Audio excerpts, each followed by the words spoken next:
The China-America trade war is just continuing to be an absolute shit show, and I'm going to show you a graph of just how ridiculous it has been over the last couple weeks. And I just want to remind everyone, the Biden administration actually kept the tariffs that the Trump administration, his first administration, put on China with the steel and aluminum tariffs, as well as other things, whenever they were in office as well. So at the beginning of the Trump administration, you had 10% on all goods on February 1st, you had 25% on steel and aluminum.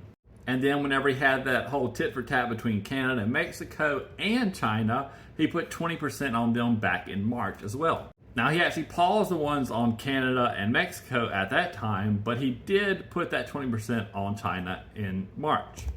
Now April rolls around and we have Liberation Day, where we have the reciprocal tariffs against all of the countries around the fucking world practically.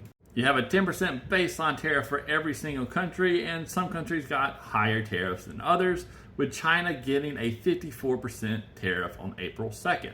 Now, if you see, they were a very limited amount of tariffs that they put on us in February and March from the tariffs that we put on them, but on Liberation Day, their response to that was a 34% tariff on all American goods.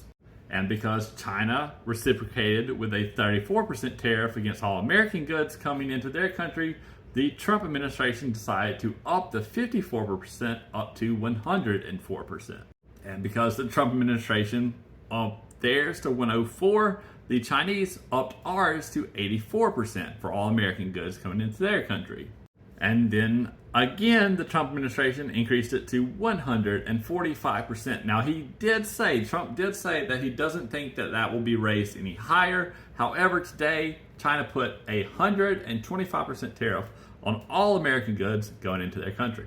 And like I said at the beginning, this trade war is an absolute shit show, and it is tanking the markets, both in the Asian markets and here at home. And don't get me wrong here, Americans are going to pay more for goods coming out of China because of this trade war. However, I am a firm proponent of having your trade relationships be between you and countries that you agree with ideologically. Their morals and worldviews are just antithetical to what ours here are in America, and that's why I think we should focus on having a free trade agreement with Canada, Mexico, Europe, and leave Russia, China, and the like in the dust.